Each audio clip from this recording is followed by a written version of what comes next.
Our ground forces have not come under attack from enemy air forces since the Korean War. This is because the United States has been able to maintain air supremacy, providing the freedom of action required by the joint warfighter to emerge victorious on the battlefield. However, for the first time, our claim to air supremacy is in jeopardy. Over the past several decades, our potential adversaries have closely followed both our technological advances and employment doctrine. These countries have implemented developmental programs to specifically counter our current capabilities. Pervasive threats, modern ground-based air defenses, has reached unprecedented lethality. Our overwhelming success in Desert Storm highlighted the inherent vulnerabilities of our adversaries' defenses. Since then, there has been a global revolution to modernize air defense systems.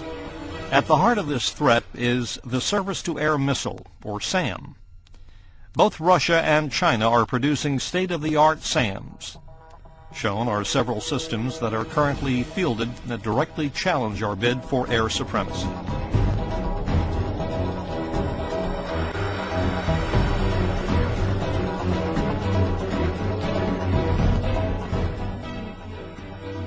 These modern systems can engage as many as a dozen targets simultaneously, at ranges in excess of 100 miles. Furthermore, they are not tied to a prepared site. They are highly mobile, allowing them to relocate in minutes rather than hours or days. To illustrate the dynamics of the SAM threat, here is the threat ring posed by a Vietnam-era SA-2 SAM. It's located on the Washington Mall, with its short-range coverage. Now we add the SA-10 and the SA-20 system, one very similar to the one being deployed in Iran. You can clearly see the dramatic increase in ranges. Next, we add the SA-21, which is currently being deployed in Russia. And finally, Russia's fifth-generation SAM will be capable of engaging targets as far away as Charlotte and Buffalo. As you can see, these systems are being proliferated globally in battalion strength, and we expect this trend to continue. The proliferation of these lethal double-digit SAMs is currently one of the most significant challenges. The Taiwan Strait is an excellent example of the impact of air defense modernization. In 2000, China had only a handful of legacy SAM systems deployed opposite Taiwan, offering limited coverage and allowing freedom of movement along most of the coastline. Over the past few years, China has been steadily deploying modern SAM systems. You can see the significant change in coverage. We expect continued expansion of this defensive barrier. The air defense threat is not restricted to land. These same systems are being deployed on board their ships, extending the air defense umbrella well over Taiwan. Looking at today's notional Chinese air defense umbrella on the strait, it is redundant, extensive, and survivable, creating an environment that would be extremely difficult, if not impossible, for fourth-generation fighters to penetrate or defeat. Moving on to the air threat, the production and proliferation of advanced fighters provides capabilities equal to or surpassing our legacy fight. Our potential adversaries are making equally significant strides. One only has to look at the trend in aircraft development over the past 30 years to see where our legacy systems are being overtaken. Said another way, 20 years ago, our qualitative edge was matched with the appearance of the Russian Su-27 flanker.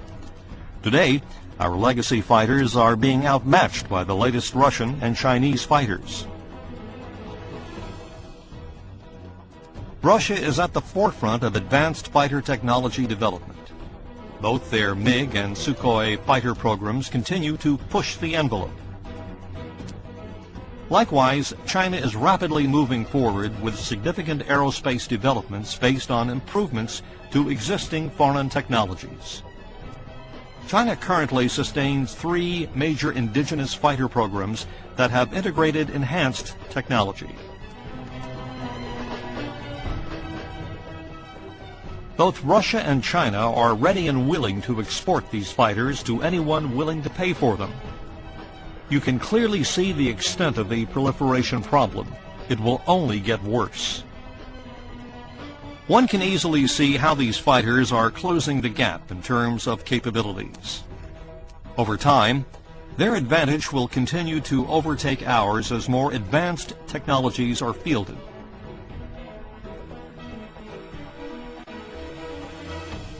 The heart and soul of these fighters is their radar. They are modern pulse Doppler, look-down, shoot-down systems with anti-jamming features. They can simultaneously track up to 10 targets and engage 4 with advanced missiles.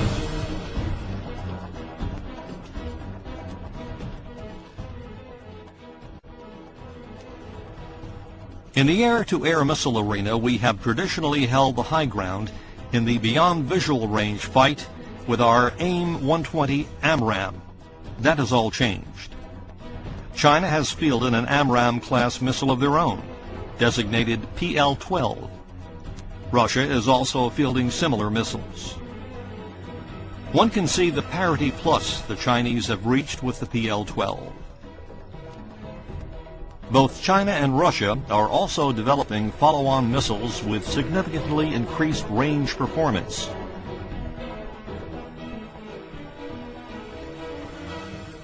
They are outpacing us in the missile arena and can directly challenge our AMRAAM superiority.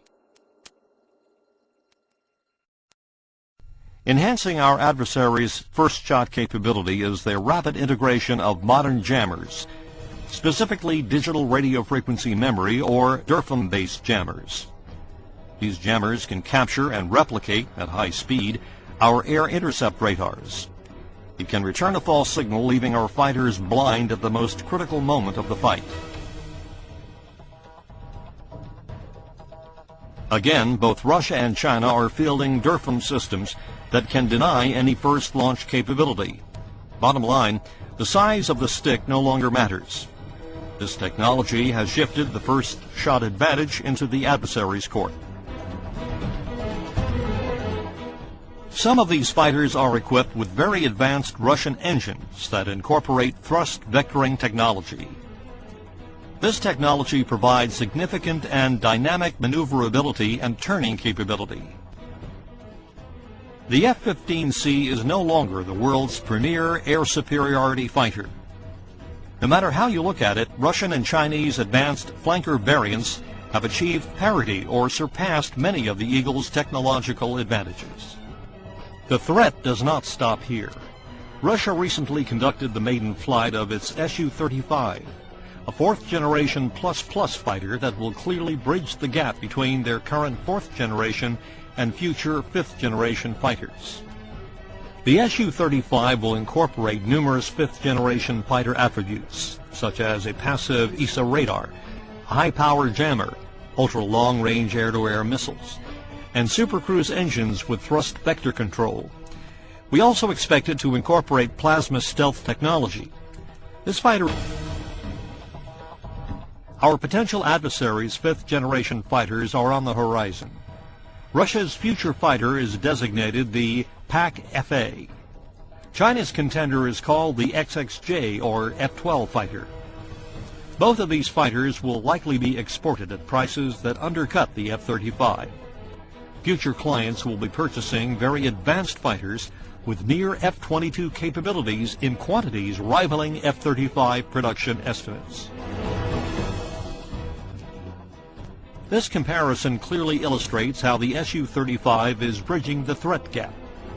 By adding the PAK-FA and the XXJ, you can see how their developing fighter programs are challenging F-22's dominance. Bringing it all together, we face significant challenges across the board. When taken in total, our potential adversaries can create an impenetrable box that our legacy fighters cannot enter, thus denying us air supremacy. Without air supremacy, we lose the most powerful edge we hold on the modern battlefield today. These challenges will only grow as our qualitative and quantitative edge continues to ebb. Remember, there is no prize for second best.